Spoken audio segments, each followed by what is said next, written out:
beyond all suspicion, Thank you. beyond all questioning. Thank you, sir. माननीय संजय सिंह। धन्यवाद मान्यवर।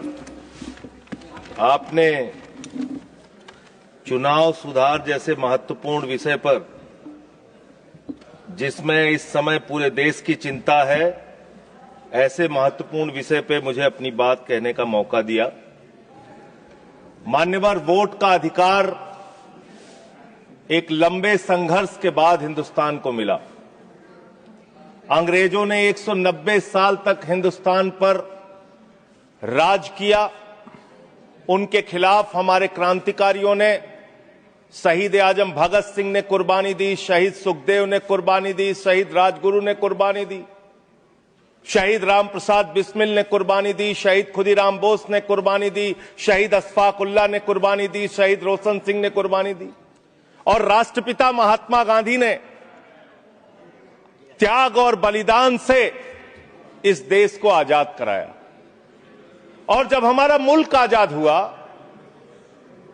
तो भारत के संविधान के रचयिता बाबा साहब डॉक्टर भीमराव अंबेडकर जी ने कहा, इस देश में वोट के मामले में सब समान होंगे। राष्ट्रपति के वोट की भी गिनती एक होगी, प्रधानमंत्री के वोट की भी गिनती एक होगी, मुख्यमंत्री के वोट की गिनती भी एक होगी, सांसद विधायक के भी वोट की गिनती एक होगी, और गांव में रहने वाले मजदूर के वोट की गिनती, दलित के वोट की गिनती, पिछड़े समाज के लोगों के वोट की गिनती, आदिवासी के वोट की गिनती एक होगी। आज एसआईआर के जरिए ये जो चर्चा पूरे देश में एक खौफ का माहौल बना हुआ है, क्या वास्तव में एसआईआर के जरिए आप मतदाता सूची को साफ करना चाहते हैं या वोटर को ही साफ करना चाहते हैं? आपका मकसद वोटर को साफ करने का है, आपका मकसद वोट चोरी का है, आपका मकसद मतदाताओं की सूची को सही करने का नहीं है। इसलिए यह चिंता है सबको। और दूसरी बात, क्या यह संवैधानिक अधिकार चुनाव आयोग के पास है? मान्यवर, बाबा साहब डॉक्टर भीमराव अंबेडकर जी ने जो देश का संविधान लिखा, हालांकि आपको गांधी से भी समस्या है, अंबेडकर से भी समस्या है, आपकी नेता प्रज्ञा ठाकुर तो राष्ट्रपिता महात्मा गांधी के बारे में अपशब्दों का इस्तेमाल करती हैं। आप लोगों को गांधी के आदर्शों से कोई लेना देना नहीं। विषय पे ही बोल रहा हूं। विषय है ये, विषय पे बोल रहा हूं। डिस्कशन, गांधी के त्याग से ही वोट का अधिकार मिला है सर। बोले सर, गांधी के त्याग से ही वोट का अधिकार मिला। अलग अलग बहस करने की आपका नहीं तो अगर गांधी का नाम ले लिया तो इसमें क्या समस्या है? आप समस्या सर, इसमें क्या समस्या है? विषय पर बोलिए, विषय पर बोलिए सर। बाबा साहब डॉक्टर भीमराव अंबेडकर जी ने जो संविधान लिखा, उस संविधान की धारा 327 क्या कहती है? Power of parliament to make provision with respect to elections to legislatures subject to the provisions of this constitution, parliament from time to time by law make provision with respect to all matters relating to or in connection with elections to either house of parliament or to the house of or either house of the legislature of a state, including the preparation of electoral rolls, the delimitation of constituencies and all other matters necessary of securing the due constitution of such house or houses। इसको हिंदी में भी पढ़ दे रहा हूं। जरूर। भारत के संविधान की धारा 327 कहती है, इस संविधान के प्रावधानों के अधीन रहते हुए संसद समय समय पर विधि द्वारा संसद के किसी भी सदन या किसी राज्य के विधानमंडल के सदन या किसी सदन के चुनाव से संबंधित सभी मामलों के संबंध में प्रावधान कर सकती है, जिसमें मतदाता सूची तैयार करना, निर्वाचन क्षेत्रों का परिसीमन करना और ऐसे सदन या सदनों के विधिवत गठन को सुनिश्चित करने के लिए आवश्यक अन्य सभी मामले शामिल हैं। यानी कि चुनाव के मतदाता सूची बनाने से लेकर, परिसीमन करने से लेकर, चुनाव संपन्न कराने तक का जो अधिकार चुनाव आयोग को मिलता है वो धारा 327 के तहत मिलता है, संविधान के तहत मिलता है। उसी के तहत चुनाव आयोग काम करेगा। चुनाव आयोग कोई राजनीतिक पार्टी नहीं है, उसको चुनाव नहीं लड़ना है। चुनाव लड़ना है राजनीतिक पार्टियों को। राजनीतिक पार्टियां बैठती हैं पार्लियामेंट में और संविधान के मुताबिक जो 327 के तहत पावर चुनाव आयोग को दी जाएगी, उसी के तहत चुनाव संपन्न होगा। अब आगे आ जाइए सर। अब लोक प्रतिनिधित्व कानून 1950 क्या कहता है, जिसमें मतदाता सूची का जिक्र है। इसमें साफ तौर पे लिखा हुआ है, इसकी धारा 20 उपधारा 3 में अंतर्विष्ट किसी बात के होते हुए भी निर्वाचन आयोग किसी भी निर्वाचन क्षेत्र या निर्वाचन क्षेत्र के भाग के लिए निर्वाचक नामावली में ऐसी रीति में जिसे वह ठीक समझे विशेष पुनरीक्षण के लिए निर्देश उन कारणों से जो अवलिखित किए जाएंगे किसी भी समय दे सकेगा। कारण अवलिखित किए जाएंगे, ये साफ तौर पे यहां लिखा हुआ है। एसआईआर आप क्यों करा रहे हैं, ये कारण आपको देश को बताना पड़ेगा, ये कारण आपको देश के सामने रखना पड़ेगा। ऐसे नहीं कि हम तुगलक हो गए हैं, हमारे दिमाग में सनक आ गई है, हम पूरे देश में एसआईआर कराएं। संसदीय शब्दों का ही इस्तेमाल नहीं, शब्दों का नहीं सर। प्लीज सर, इसमें क्या गलत मैं कह रहा हूं? क्या तुगलकी फरमान जारी करके एसआईआर कराया जा सकता है? पॉइंट ऑफ ऑर्डर क्या है? पॉइंट ऑफ ऑर्डर किस रूल के तहत? 238 सर। हाँ बोलिए। Clause 5, reflect upon the conduct of persons in high authority unless the discussion is based on a substantive motion. I have already intervened. Please take your seat. हाँ माननीय संजय जी बोलिए आप।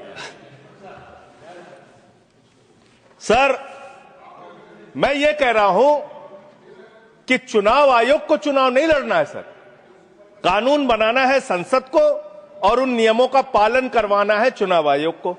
तो आपको जब ये ताकत ही नहीं है एसआईआर की, एसआईआर कराने की ताकत ही नहीं है, आप किसी विशेष परिस्थिति में कारण लिखकर तब आप किसी क्षेत्र का, मात्र किसी क्षेत्र का आप एसआईआर करा सकते हैं, पूरे देश का एसआईआर आप नहीं करा सकते। दूसरी बात सर, आते हैं बिहार के ऊपर। उससे पहले मैं थोड़ा जिक्र दिल्ली के चुनावों का कर लूं। दिल्ली के अंदर मान्यवर, मैं एक चीज आपको स्पष्ट कर दूं माननीय संजय जी। हाँ मैं समय दूंगा। मेरा टाइम। माननीय चेयरमैन ने यह बहस शुरू होने के समय ही 3 चीजें बहुत स्पष्ट की थी। उसमें एक ये भी बताया था कि honourable members, I would like to remind you that matters concerning a special intensive revision of electoral laws in various states are presently sub judice and under education of the Supreme Court of India. In this context, your attention is invited to Rule 238(1) of the Rules of Procedure and Conduct of Business in the Council of States, which states that a member while speaking shall not refer to any matter of fact on which a judicial decision is pending. Already judicial decision pending. Judicial decision पे तो मैं बात ही नहीं कर रहा हूं। Anything by you breach, sir जो प्रक्रिया संपन्न हो गई मैं उसकी और आपका इशारा कर रहा हूं डिसीजन की तरफ। सर चुनाव सुधार, मैं सुप्रीम कोर्ट के बारे में कोई बात ही नहीं कर रहा हूं सर। यू आर डिस्कसिंग ऐसा, मैं तो सिर्फ प्रोसेस के बारे में बात कर रहा हूं। मैंने आपको बता दिया, प्लीज आप बोले। सर देश में जो दिल्ली का जो चुनाव हुआ सर, उस दिल्ली के चुनाव में हमने बार बार शिकायत की चुनाव आयोग से। चुनाव आयोग चुनाव के दौरान दी गई शिकायतों को गंभीरता से लेने और उसका निस्तारण करने के लिए बना है। दिल्ली के अंदर जो नई दिल्ली कॉन्स्टिट्यूएंसी है, अरविंद केजरीवाल जी की कॉन्स्टिट्यूएंसी, वहां पर सर चुनाव शुरू होने से पहले ही 42,000 वोट काट दिए गए। 42,000 वोट काट दिए गए। उसका कोई कारण पता नहीं क्यों काट दिए गए, वो 42,000 वोट काट दिए गए। मान्यवर, इसी विधानसभा के क्षेत्र में लोकसभा के चुनाव में जिन मंत्रियों के घर में 3 वोट था, जिन सांसदों के घर में 5 वोट था, वहां किसी के घर में 33 वोट हो गया, किसी के घर में 26 वोट हो गया, किसी के घर में 22 वोट हो गया। और इसका सारा प्रमाण मान्यवर हम लोगों ने चुनाव आयोग को लिख कर दिया। तो आप तो कहते हैं मुसलमान देश की आबादी बढ़ा रहे हैं, आप तो 6-6 महीने में 18-18 साल के बच्चे बढ़ा ले रहे हैं, 33-33 वोट बढ़ा ले रहे हैं। ये कहां से आ रहे हैं? ये कहां से आ रही है? आबादी आपकी कैसे बढ़ रही है? दिल्ली में पूरी तरीके से आपने चुनाव का घपला किया, जिसका हम लोगों ने लिखित शिकायत दी थी। एक ही भारतीय जनता पार्टी के पदाधिकारी ने 11,000 वोट कटवाने के लिए शाहदरा में एप्लीकेशन दी थी। 24 बीजेपी के कार्यकर्ताओं ने 4800 वोट कटवाने की एप्लीकेशन जनकपुरी में। सर चुनाव की गड़बड़ी, सर हमने सर चुनाव की गड़बड़ी, क्या सर चुनाव की गड़बड़ी पे हम नहीं बोल सकते? सर फिर हमारा टाइम जा रहा है, सर फिर हमारा टाइम जा रहा है। स्पीक ऑन द सब्जेक्ट, आपका समय जा रहा है क्योंकि आप विषय से बाहर बोल रहे हैं। सर आप बताइए, चुनाव की गड़बड़ी पे मैं नहीं बोल सकता। सर मैं आपसे पूछना चाहता हूं, क्या चुनाव की गड़बड़ी पे मैं नहीं बोल सकता? आप चुनाव में हो रही गड़बड़ियों पे नहीं बोल सकता। इलेक्शन रिफॉर्म्स के पक्ष और विपक्ष में हम इलेक्शन रिफॉर्म्स कैसे होगा जब गड़बड़ियां नहीं बताएंगे? सर उन चीजों के बारे में जब गड़बड़ियां बताएंगे नहीं तो रिफॉर्म्स कैसे होगा? संसद में उठा चुके हैं जिन चीजों को। सर मैं आपसे हाथ जोड़कर पूछना चाहता हूं, एक सेकंड प्लीज। सर मैं आपसे विनम्रता पूर्वक पूछना चाहता हूं, चुनाव की गड़बड़ियों के बारे में अगर सदन को आपको नहीं बताऊंगा सर, तो उसका रिफॉर्म्स कैसे होगा? तो दिल्ली में अगर एक गड़बड़ी हुई है, जरूर आप बोले, ये आपका अधिकार है, पर स्पेसिफिक जो उदाहरण दे रहे हैं उसके बारे में पहले आप उठा चुके हो, अमान्य हो चुकी है चीजें। प्लीज नहीं सर, नहीं सर, नहीं सर, सर आपका समय जा रहा है। Please come on the subject. Delhi के अंदर बड़े पैमाने पर वोट काटे गए और चुनाव में खुलेआम गड़बड़ियां की गई। अब बात करते हैं बिहार में। सर बिहार में आपने अचानक कहा पूरे राज्य का SIR होगा। SIR आपने कराया, करीब 65 लाख वोट काट दिए वहां पे।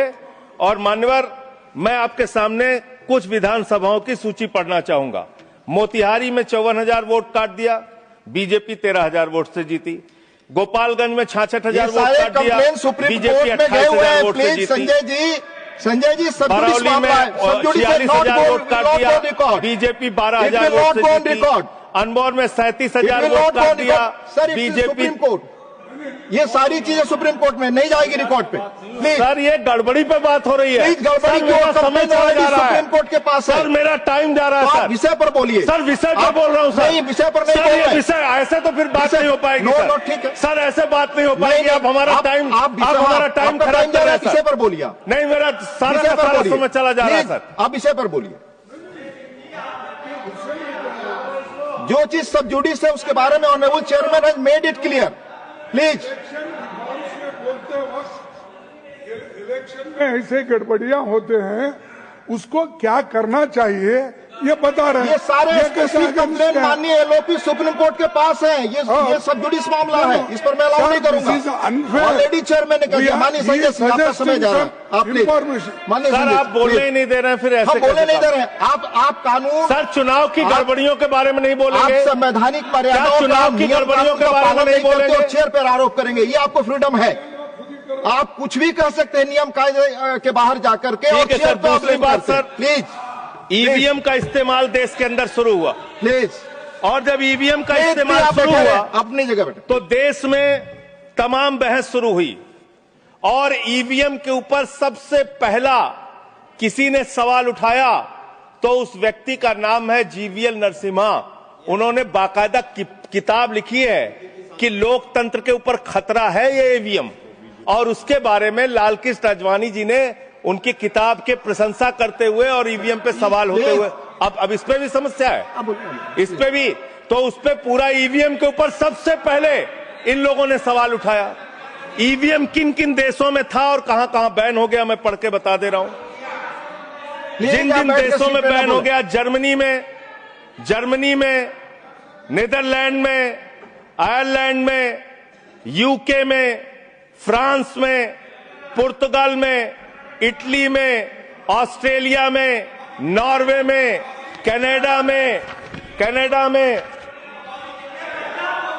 बेल्जियम में, साउथ कोरिया में, इन तमाम देशों में EVM था। EVM बंद हो गया, EVM बंद हो गया।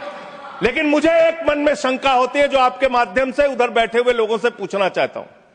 प्रधानमंत्री जी का आप बहुत गुणगान करते हैं, आप कहते हैं प्रधानमंत्री जी बहुत लोकप्रिय हैं, प्रधानमंत्री जी की लोकप्रियता चमक रही है, वो महामानव हैं, विश्व गुरु हैं। तो ये कौन सी लोकप्रियता है प्रधानमंत्री जी की कि भाई प्रधानमंत्री जी की कौन सी लोकप्रियता है कि ईवीएम से चुनाव कराएंगे तो लोकप्रियता कायम